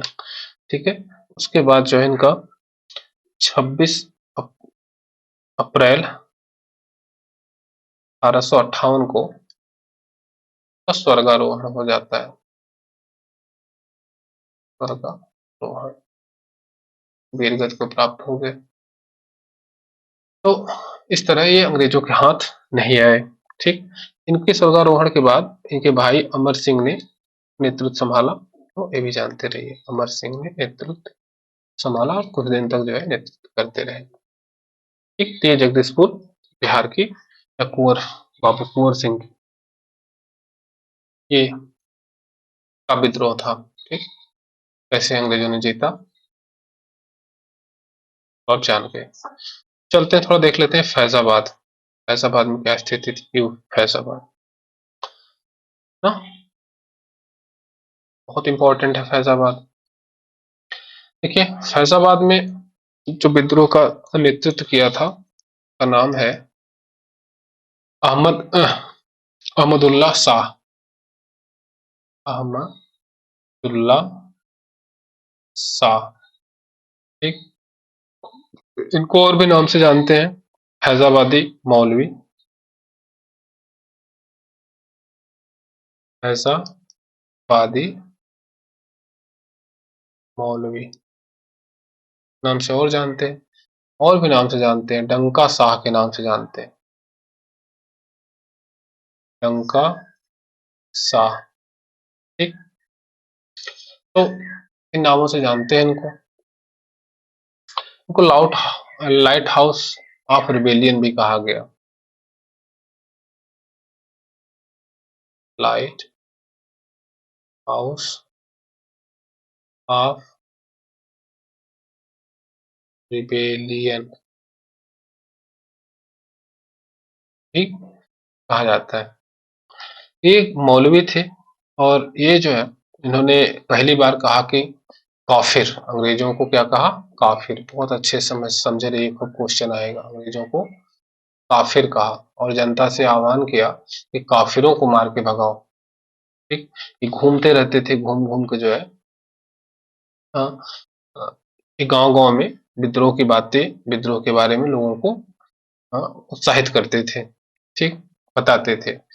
यहाँ तक कि रोटी, जो प्रतीक चिन्ह है, रोटी और लाल कमल का फूल, लाल कमल का फूल, ठीक है, रोटी नहीं है, चपाती है, चपाती मतलब रोटी। ठीक, चपाती, ठीक, चपाती रोटी और लाल कमल का फूल एक प्रतीक था। ठीक, इस प्रतीक ये प्रतीक जो है कहा जाता है कि अहमदुल्ला का की ही देन थी, इन्हीं की ही विचार थे। ठीक, और ये जो है हर घर जाते थे। ये जो है जो साधु सन्यासी थे, फकीर होते थे, सैनिक होते थे, वो रोटी एक घर से दूसरे घर ले जाते थे, वहां लोग खा लेते थे और अपने घर से रोटी बनाते थे, फिर दूसरे घर ले जाते थे। इस तरह से प्रतीक चिन्ह जो है इन्हीं की देन मानी जाती है। ठीक, ये घूमते रहते थे पूरे एरिया में। इनको पकड़ने के लिए जो है 50,000 का इनाम रखा गया। 50,000 का इनाम रखा गया। कोई इनको जिंदा या मुर्दा दोनों स्थिति में मरा हुआ पकड़ के लाएगा, उसको 50,000 का इनाम मिलेगा। अंग्रेज इनसे बहुत डर गई थी। ठीक, अंग्रेजी सेना थी इनसे डर गई थी। ठीक, और इसी 50,000 के लालच में एक शाहजहांपुर, देखिए घूमते घूमते पहुंच गए शाहजहांपुर। शाहजहांपुर जिले की एक रियासत है पुवाया। ठीक है, रियासत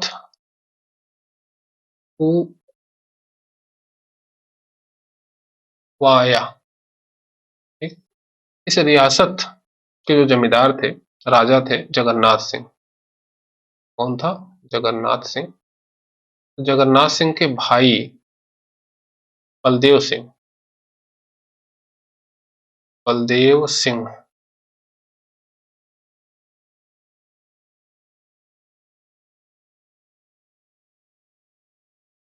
बलदेव सिंह ने इनकी हत्या कर दी पैसे के लालच में। ठीक है, इसी बलदेव सिंह ने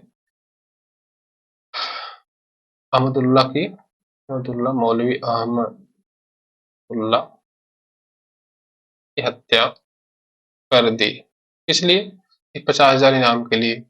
ठीक, और हत्या कर दी। इनका जो है सर काट लिया और काट के जो है वहां के मजिस्ट्रेट के पास, जो वहां का कलेक्टर था उसके पास ले गए और 50,000 रुपया इनको इनाम मिला। जो कलेक्टर था उसने अहमदुल्ला के सर को जो है शाहजहांपुर के गेट पर जो है वो लटकवा दिया। ठीक, तो इस तरह जो है इनका जो है अहमदुल्ला की हत्या कर दी गई। ठीक, अगर आप पूछें कि फैजाबाद की क्रांति को किसने दबाया था, तो कॉलिन कैंपबेल ने। ये भी लिख लीजिए, कॉलिन कैंपबेल ने यहाँ क्रांति को दबाया। इसको जानते रहिए। चलिए आगे बात करते हैं हम, और हम देख लेते हैं कि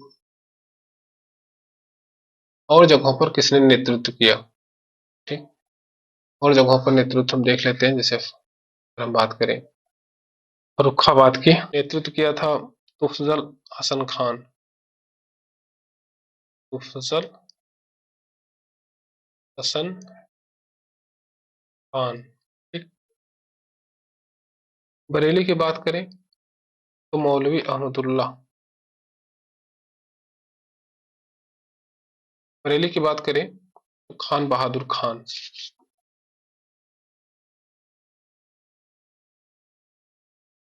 खान बहादुर खान। ठीक, यहाँ पे दबाया किसने था बरेली में? तो कैंपबेल ने। कैंपबेल ने विद्रोह को दबाया था। उड़ीसा की बात करें तो उड़ीसा में जो है उज्जवल शाही और सुरेंद्र शाही। उड़ीसा ने संभल, यहाँ पे देख लेंगे उज्जवल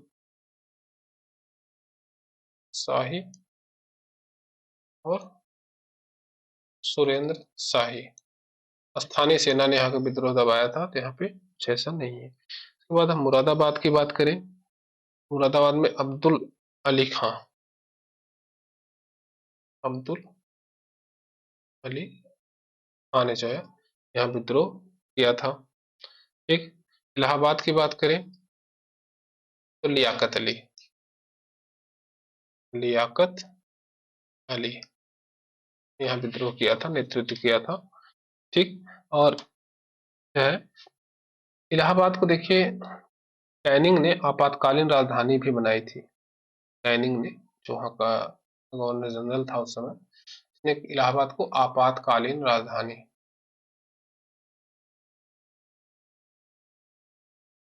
बनाई थी। ठीक।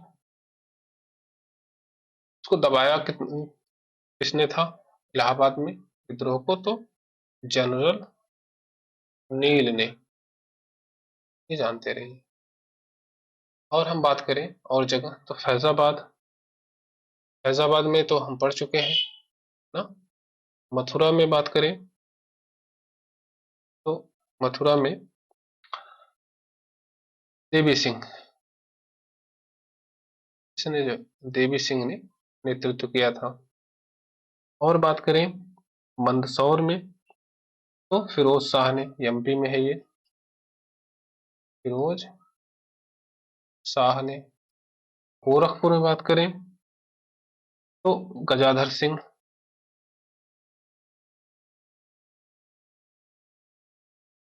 असम में बात कर लें तो मनीराम दत्त मंत्री थे। मनीराम दत्त, इन्होंने कंदपेश्वर सिंह को राजा घोषित कर दिया था और विद्रोह किया था। कंदपेश्वर सिंह। ठीक। ये दो लोगों का नाम। और बात करें हम कुल्लू की, तो कुल्लू में किसने नेतृत्व किया था? वीर सिंह और प्रताप सिंह ने। वीर सिंह और प्रताप सिंह। देखिए, इन सब विद्रोहों को स्थानीय सैनिकों ने दबा दिया था। यहाँ पे कोई नाम बहुत ज्यादा जरूरी नहीं है। ठीक। और भी बात करें जैसे कोटा की ना, कोटा में, राजस्थान कोटा में, यहाँ जयदयाल और हरदयाल,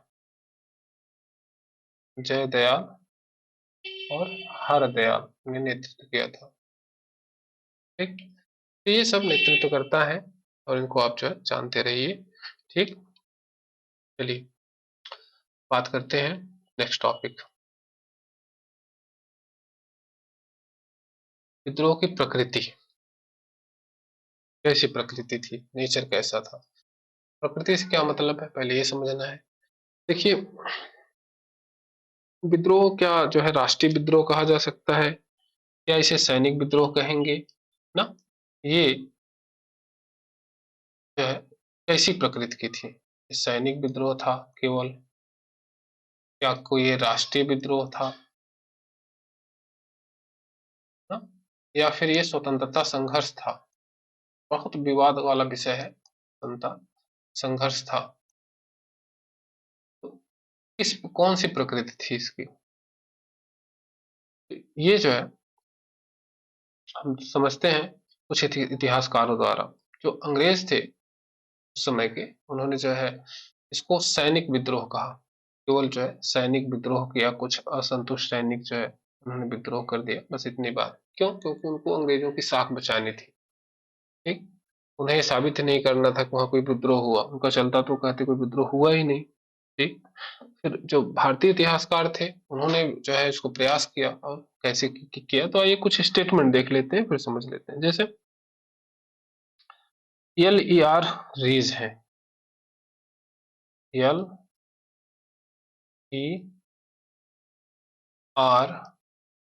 रीज, ये इंग्लिश हिस्टोरियन है, अंग्रेजी इतिहासकार। इन्होंने कहा धर्मांधों का ईसाइयों के विरुद्ध युद्ध था ये। उन्होंने कहा धर्मांधों का ईसाइयों के विरुद्ध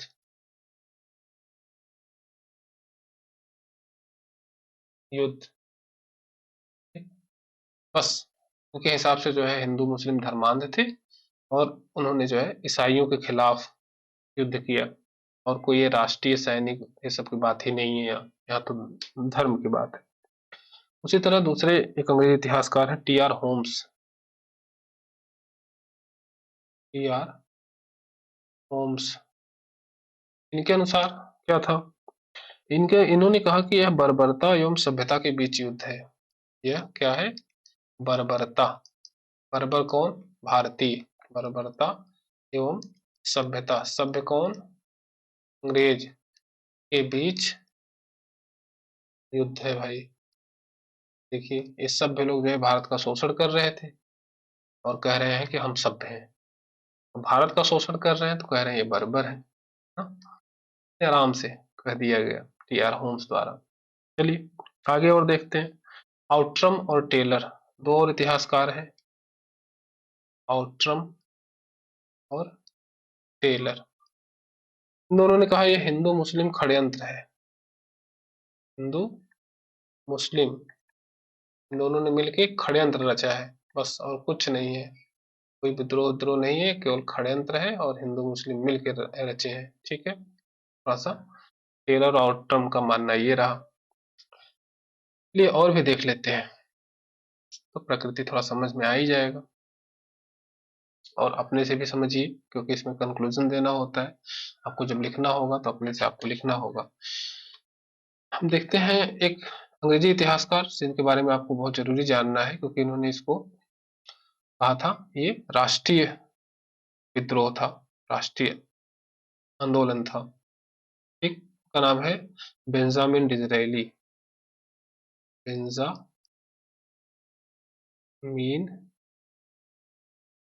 डिज़राएली, ये पूछे जा सकते हैं क्योंकि इन्होंने और इतिहासकारों से अलग, ये इतिहासकार नहीं थे, हाउस ऑफ कॉमन में इन्होंने कहा था, इंग्लैंड के पार्लियामेंट के हाउस ऑफ कॉमन में, हाउस ऑफ कॉमन्स में इन्होंने कहा कि यह एक राष्ट्रीय आंदोलन था।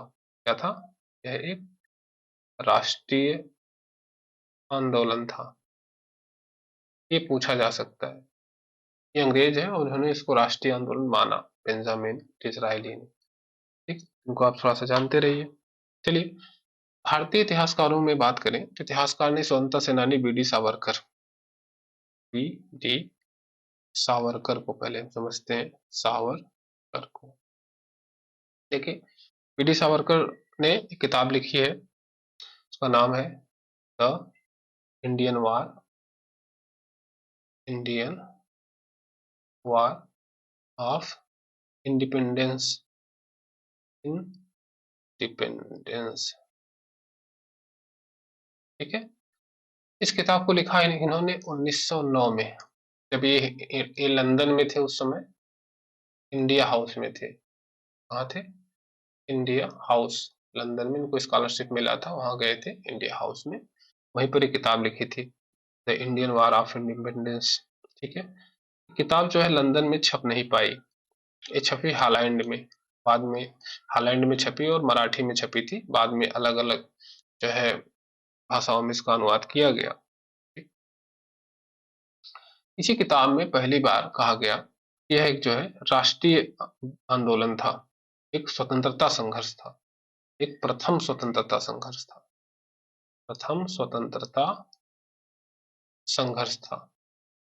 ठीक, कोई सैनिक विद्रोह तक ही सीमित नहीं था, और ये बात सही है कि केवल सैनिक विद्रोह तक सीमित नहीं था। शुरू जरूर हुआ धर्म को लेके, ठीक, सैनिकों ने स्टार्ट किया, लेकिन हम देखेंगे जमींदार वर्ग, सैनिक वर्ग, किसान वर्ग, सभी ने प्रत्यक्ष अप्रत्यक्ष इसमें सहयोग दिया, और ये भारत के बहुत बड़े एरिया में ये हुआ।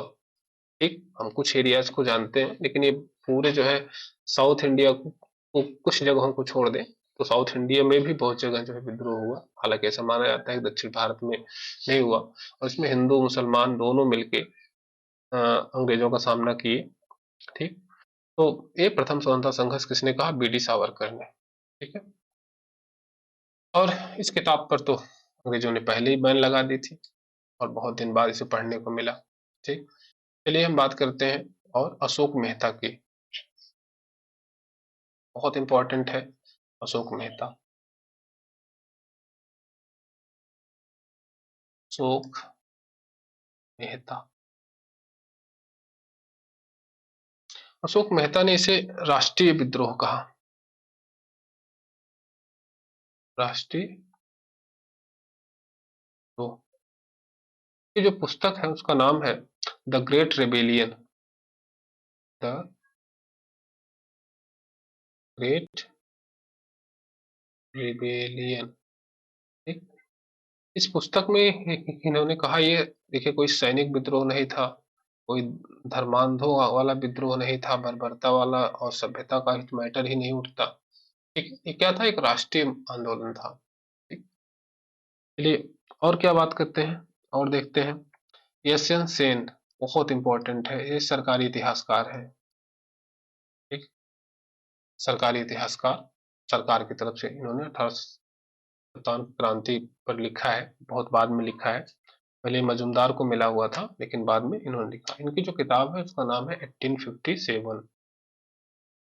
1857 किताब का नाम ही है। 1857। इन्होंने क्या कहा, इन्होंने कहा कि यह युद्ध तो जो है शुरू हुआ धर्म के नाम पर। एक सैनिक विद्रोह से शुरू हुआ। कहाँ शुरू हुआ, सैनिक विद्रोह से शुरू हुआ, लेकिन जो है आगे चल के इसने राष्ट्रीय रूप धारण कर लिया। राष्ट्रीय रूप धारण कर लिया, और ये बात सही है। शुरू तो हुआ था सैनिक के रूप में, लेकिन बाद में इसने राष्ट्रीय रूप धारण कर लिया, इसमें कोई डाउट नहीं है। फिर भी अपना अपना निष्कर्ष आप इसमें जरूर लीजिएगा दीजिएगा। ठीक। आरसी मजूमदार जो सरकारी इतिहासकार बनने वाले थे लेकिन नहीं बन पाए। ठीक। किसी कारणवश इन्होंने किताब लिखी है the sepoy mutiny, sepoy mutiny and revolt of 1857। इन्होंने इस किताब में लिखा है कि न तो यह राष्ट्रीय था, न तो प्रथम था, न तो प्रथम स्वतंत्रता संघर्ष था, न ही राष्ट्रीय था,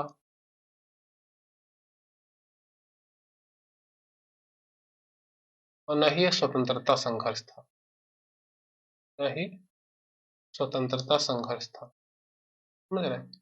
तो ये आरसी मजूमदार जी का था। एक व्यक्ति को और जान लीजिए जो उस समय लिखी गई थी किताब है, पूछा जा सकता है।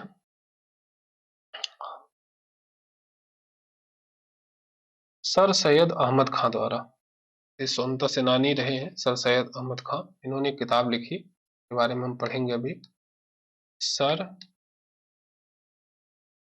सैयद अहमद खां, इन्होंने लिखी है असबाब ए बगावत ए हिंद।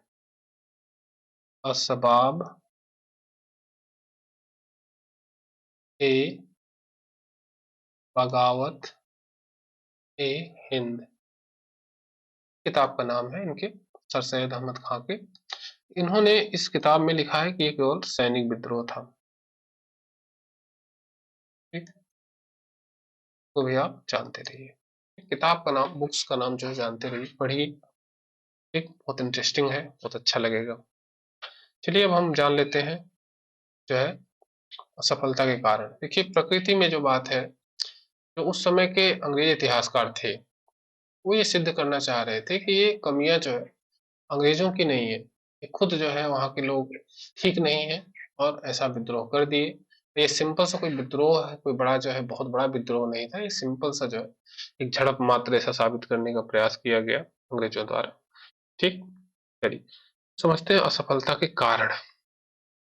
देखिए असफलता के तो बहुत से कारण हैं, कई सारे कारण आपको मिल जाएंगे, आप स्थिर है समझेंगे तो समझ जाएंगे, लेकिन फिर भी हम कुछ पॉइंट आउट कर लेते हैं, थोड़ा सा समझ लेते हैं। जैसे अगर बात करें तो एकता का अभाव था। पहली बात तो एकता का अभाव, सभी वर्ग जो है एक साथ मिलके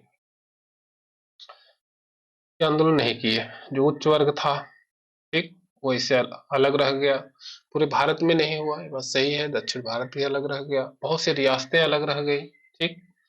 कोई एक कार्यक्रम भी नहीं था, एक कार्यक्रम भी नहीं था। एक कार्यक्रम नहीं था, अलग अलग कार्यक्रम था। ठीक, कोई राष्ट्रीय भावना का न होना, राष्ट्रीय भावना नहीं थी। जो लोग जो है इस विद्रोह में आए, वो अपनी अपनी पर्सनल समस्याओं को से आए। ठीक, हाँ, हालांकि बाद में ये एक राष्ट्रीय रूप धारण कर चुका था, लेकिन राष्ट्रीय भावना नहीं थी। ठीक, और ये बात करें तो बहुत सी रियासतों ने अंग्रेजों का साथ दिया, बहुत इंपॉर्टेंट है। इन सबके अलावा खुद बहुत से इंडियंस ने अंग्रेजों का साथ दिया था, बड़ी बड़ी रियासतों ने। ठीक, तो रियासतों ने साथ दिया, ये आपसे पूछा जाएगा, जा सकता है कि कौन कौन सी रियासतें थी जिन्होंने जो है अंग्रेजों को साथ साथ दिया, तो उसमें आप थोड़ा सा समझ लीजिए, जान लीजिए। जैसे ग्वालियर के सिंधिया, इन सब ने जो है अंग्रेजों का साथ दिया, बहुत इंपॉर्टेंट है। यहाँ का मंत्री था सिंधिया का दिनकर राव, हम लोग पिछले वीडियो में पढ़ चुके हैं। दिनकर राव को जो है मंत्रिपरिषद का सदस्य बनाया गया था, अंग्रेजों ने बनाया था। ठीक, तो ग्वालियर के सिंधिया ने अंग्रेजों का साथ दिया। इंदौर के जो होलकर है, इंदौर के होलकर, इन सब ने भी अंग्रेजों का साथ दिया। हैदराबाद के निजाम, हैदराबाद के निजाम, इन सब ने अंग्रेजों का साथ दिया। जोधपुर के राजा जो थे, जोधपुर के राजा, उन्होंने अंग्रेजों का साथ दिया। भोपाल के नवाब, थोड़ा सा इसको जानते रहिए। पटियाला, नाभा, जिंद जो है छोटे छोटे राज्य हैं। पटियाला, नाभा, जिंद, ये सिख शासक, सिख शासकों ने अंग्रेजों का साथ दिया। कश्मीर के महाराजा देखिए, कश्मीर के महाराजा ने भी अंग्रेजों का साथ दिया। तो ये सब जो रियासतें थी, इन सब ने अंग्रेजों का साथ दिया। ठीक है, और कैनिंग का स्टेटमेंट भी है। कैनिंग का स्टेटमेंट अगर आप समझेंगे, आप समझ जाएंगे कितना महत्वपूर्ण था ये। अगर कहीं ये लोग विद्रोहियों का या सैनिकों का साथ दिए होते, ये रियासतें, तो आज स्थिति कुछ और थी। ठीक, कैनिंग ने कहा कि तूफान के सामने, ये विद्रोह वाला जो तूफान था ना, विद्रोह के तूफान के सामने ये बांध की तरह काम किए ये रियासतें। तूफान के सामने बांध, ना, एक बांध की तरह काम किए, नहीं तो अंग्रेज उड़ जाते। समझ रहे हो? और तो और उन्होंने कहा कि अगर सिंधिया, सिंधिया अगर अंग्रेजों जो है विद्रोहियों के साथ हो गया होता, सैनिकों के साथ हो गया होता, तो अगले ही दिन बुरिया बिस्तर बंद बंध जाता। ठीक, ये भी कैनिंग का स्टेटमेंट है। ठीक, तो इस तरह से जो है इन सब ने साथ दिया, एक राष्ट्रीय भावना का न होना। ठीक, इन सब ने इस तरह जो है विद्रोह असफल रहा। अब थोड़ा सा बात करने परिणाम की, ना, क्या परिणाम हुआ। ठीक, परिणाम की बात करें हम अगर, तो देखेंगे कि इस विद्रोह को तो दबा दिया गया। फिर उसके बाद 1858 में ही एक और अधिनियम पारित किया गया, अधिनियम आया, इसे भारत शासन अधिनियम कहेंगे। 1858 में आया भारत शासन अधिनियम। ठीक, 1858 में आया, और एक घोषणा हुई, इसी अधिनियम के साथ घोषणा भी आया। उसमें महारानी विक्टोरिया थी। ठीक, उस समय वहां की रानी कौन थी? विक्टोरिया। और जो प्रधानमंत्री थे, प्रधानमंत्री, वो थे पामर्स्टन, पामर्स्टन। ठीक, विद्रोह के समय पामर्स्टन थे, लेकिन ये घोषणा के समय डर भी हो गए थे, ध्यान दीजिएगा। ठीक है, 57 में पामर्स्टन थे, लेकिन उसके बाद 58 में डर्बी फिर पामर्स्टन हो गए थे। तो इस बात का ध्यान रखिएगा। एक ये अधिनियम पास किया गया और विक्टोरिया का घोषणा पत्र भी आया। घोषणा पत्र जो पढ़ा कैनिंग ने इलाहाबाद में, कैनिंग ने इसको पढ़ा, विक्टोरिया का जो घोषणा पत्र था इलाहाबाद में। ज्यादा डिटेल में नहीं जाएंगे, पिछले वीडियो में सब 1858 का अधिनियम पे हम बात कर चुके हैं। ठीक, तो एक दो बातें समझ लेंगे।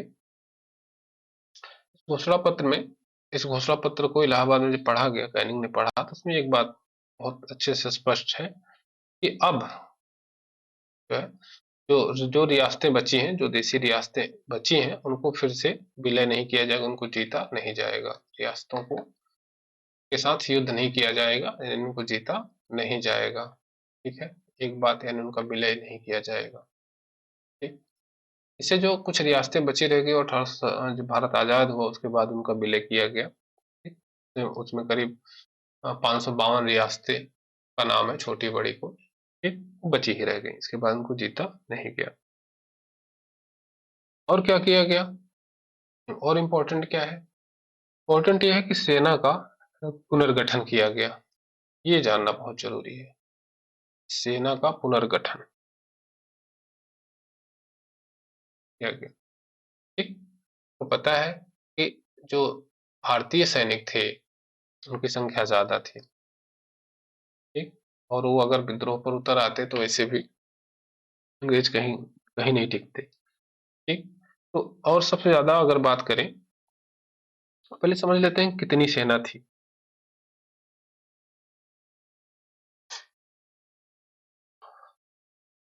कुल 2,38,000 सेना थी।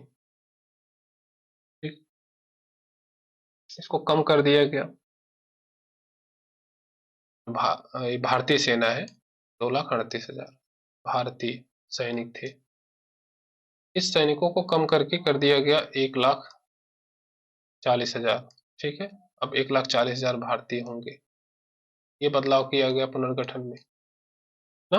दूसरा, जो यूरोपीय सैनिक थे, यूरोपीय, उनकी संख्या 1857 क्रांति से पहले कितनी थी, तो 45,000 थी, बढ़ा दिया गया। अब और सेना आई वहां से, अब वो कर दी गई 65,000। ठीक, 65,000, यानी यूरोपीय सेना को बढ़ा दिया गया, भारतीय सेना को घटा दिया गया। ठीक, समझ रहे हैं, ये हो गया। ठीक, ये पहले है, ये पहले था। ठीक, और क्या किया गया, अनुपात में बदलाव कर दिया गया, अनुपात में बदलाव कर दिया, ये अलग अलग अनुपात रखा गया। जैसे बंगाल में ज्यादा विद्रोह नहीं हुआ था, सॉरी, बंगाल में ज्यादा विद्रोह हुआ था तो वहां पे अनुपात कम कर दिया गया, यानी एक अंग्रेज रहेगा प्रत्येक 2 भारतीय सैनिक पर, भारतीय सैनिक पर। कहाँ, बंगाल में, ये बात कहाँ की है, बंगाल की। ठीक है, यानी 1:2 कर दिया गया बंगाल में।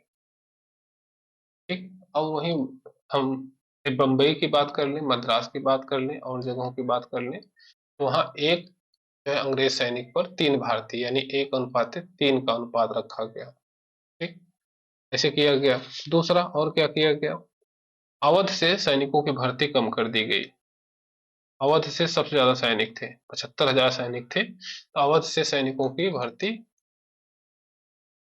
भर्ती कम कर दी गई। अब सिखों को भरा जाने लगा। ठीक, दूसरे, नेपाल के सैनिकों की भर्ती की जाने लगी। ठीक, इस तरह से जो है सेना का पुनर्गठन किया गया। इसके हम परिणाम की अगर सही बात करें तो तात्कालिक रूप से तो हम देख रहे हैं कि क्रांति असफल हो गई, लेकिन इसका भविष्य में, आगे क्रांति के बाद जो प्रभाव पड़ा बहुत दूरगामी था। ठीक, क्रांति का प्रत्यक्ष तुरंत तो भले से असफल हो जाए, लेकिन उससे जो सीख मिलती है, जो प्रेरणा मिलती है, उसको लेके फिर से जो क्रांति होती है, उसमें उसका रोल बहुत ज्यादा होता है। चलिए, ठीक है, अगर आपको कोई दिक्कत समझ में आए, मेरी कुछ बात समझ में नहीं आए, तो आप जरूर कमेंट करिए। ठीक, और इसको शेयर करिए। धन्यवाद।